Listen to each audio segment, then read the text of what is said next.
Saudi Arabia played the easiest game in global economics. It didn't need to invent, it didn't need to compete, it didn't even need to explain itself. Oil handled everything. It paid for cities rising out of the desert, free education, guaranteed public jobs, and a social contract built on stability instead of speed. As long as oil flowed, the system worked. But here's the problem. The world didn't run out of oil. It started running away from it. Electric vehicles, climate pressure, cheaper renewables, and a global push to reduce dependence on fossil fuels didn't kill oil, but they quietly introduced doubt. And doubt is dangerous for a country whose entire economy rests on a single resource. Saudi Arabia saw this earlier than most people realize, so it made a decision few countries ever attempt: not to adjust, not to diversify slowly, but to rewrite its economic future fast. This is the story of a $1 trillion gamble, and why Saudi Arabia believes it has no choice. Saudi Arabia's wealth looks unstoppable from the outside. It sits on some of the largest oil reserves on Earth. Production costs are among the lowest in the world. Even during downturns, oil money keeps flowing. So why change anything? Because oil wealth created a fragile kind of success. For decades, the Saudi government didn't need taxes. It didn't need a competitive private sector. The state paid salaries, subsidized fuel, water, housing, and guaranteed a standard of living in exchange for loyalty and stability. This worked when the population was small and oil prices were strong. But the country changed. Saudi Arabia now has a young population of millions under the age of 30 entering a job market that cannot absorb them through government employment alone. The public sector is full. The private sector was never built to carry the weight. At the same time, oil revenue became unpredictable. Prices swung wildly. Budgets tightened. Deficits appeared. For a system designed around certainty, volatility was the real threat, not scarcity. And there was a deeper fear underneath all of it. Not that the world would stop using oil tomorrow, but that investors, companies, and governments would stop building their future around it. That's the moment Saudi Arabia realized something uncomfortable. You can't build a 21st century economy on a 20th century business model forever. So in 2016, the country did something unprecedented. It admitted the old system had an expiration date. Vision 2030 wasn't born out of confidence. It was born out of urgency, race against demographics, against technology, and against time itself. And that's what makes the next part so risky. Because once you admit the old model is failing, there's no safe way back. Vision 2030 wasn't a policy tweak. It was a full system reset. Saudi Arabia looked at its balance sheet and made a radical choice. Instead of saving oil money for safety, it would spend aggressively to reinvent itself. Not millions, not billions, trillions. At the center of this plan sits the Public Investment Fund, or PIF. Think of it as the engine of the entire transformation. Once a quiet, sovereign wealth fund, it was turned into a global power player almost overnight. The mandate was simple but dangerous: to turn oil wealth into permanent economic relevance. PIF started buying influence everywhere. Stakes in Uber, Disney, Boeing, Nintendo, tech, sports, infrastructure, energy. If an industry shaped the future, Saudi money wanted a seat at the table. But this wasn't just about returns. It was about learning. Saudi Arabia didn't have deep experience in tourism, entertainment, advanced manufacturing, or global services. So it bought exposure, partnerships, talent, time. Then came the mega projects. Neom was the headline grabber. A futuristic city the size of a small country, powered by renewable energy, driven by AI, and built from scratch on the Red Sea. The price tag alone, hundreds of billions,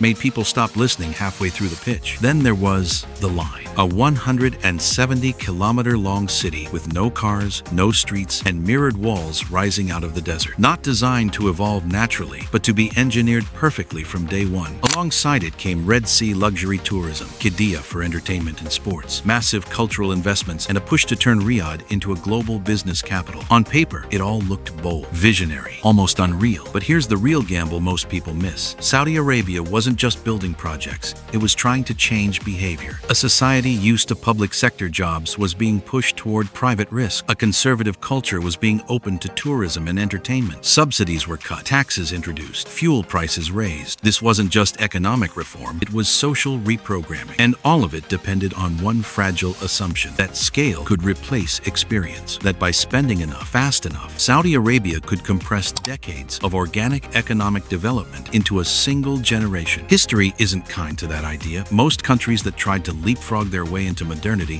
failed not because they lacked money, but because systems don't mature on command, and that's where the pressure starts to show. Because when you gamble $1 trillion, the world stops judging your intentions and starts watching your execution. This is the point where big visions stop being PowerPoint slides and start colliding with real life. Saudi Arabia didn't just announce projects, it broke, and that's when the friction began. Take NEOM. On paper, it's the future. In practice, it's one of the most complex construction challenges ever attempted. Building a city in the desert is hard. Building a hyper-advanced city at massive speed in a remote region with limited existing infrastructure, that's something else entirely. Costs ballooned, timelines slipped, some designs were quietly scaled back, and global partners started asking uncomfortable questions not about ambition, but feasibility. Then there's the line. A city with no cars, no streets, and perfectly stacked living spaces. Sounds elegant. But cities aren't machines. They're messy systems built on human behavior. Critics weren't mocking the idea. They were asking whether people would actually want to live there. Even inside the kingdom, doubts surfaced. Engineers, planners, and investors all understood the same truth. You can build fast, but you can't force culture to move at the same speed. And that tension showed up beyond construction. The private sector didn't instantly bloom just because money was available. Many Saudis still preferred stable government jobs. Foreign companies liked the incentives but hesitated on long-term commit. Rules were evolving, expectations shifting. The ground kept moving. Meanwhile, oil revenue, ironically, kept saving the day. High oil prices funded the transformation meant to reduce reliance on oil. That contradiction bought time, but it also raised a dangerous question. What happens when oil prices fall before the new economy is ready? Saudi Arabia wasn't failing, but it wasn't gliding either. It was learning in real time that money can buy speed, but not certainty. And that's when the experiment entered its most fragile phase. Because now the question wasn't, can Saudi Arabia build this? It was, can it sustain it long enough to matter? That's where the story turns. At this point, Saudi Arabia isn't just spending money, it's spending credibility. Because this experiment has crossed the point of no return. If Vision 2030 works, Saudi Arabia pulls off something no oil state has ever done at this scale. It becomes a country where growth isn't tied to oil prices, where tourism, logistics, tech, and culture carry real weight. A place that attracts talent instead of exporting it. A state that turns resource wealth into long-term relevance. It would rewrite the playbook for every resource-rich nation on Earth. But if it fails, the consequences are just as historic. Hundreds of billions would be locked into half-finished cities, underused infrastructure, and projects that never found demand. Public trust would crack. Young Saudis who were promised opportunity and modernity would feel the cost first, and the country would still be dependent on oil, only now with less room to maneuver. That's the real risk here. Not money, time. Demographics don't wait. Global competition doesn't pause. And investors have short memories when confidence breaks. Saudi Arabia is trying to compress decades of economic evolution into a single generation that takes more than capital. It takes execution, patience, cultural alignment, and luck. And here's the twist most people miss. This isn't just Saudi Arabia's gamble. The world is watching because everyone is asking the same question in different forms. Can a country design its future from the top down? Or do real economies only grow bottom up, slowly and imperfect? Right now, Saudi Arabia is the test case. The cranes are up, the money is committed, clock is ticking, and whether this becomes the boldest economic reinvention of the century or the most expensive lesson in modern history, we won't know from the announcements. We'll know from what people choose to build their lives around. That's the gamble. And that's why this story isn't over, it's just getting started.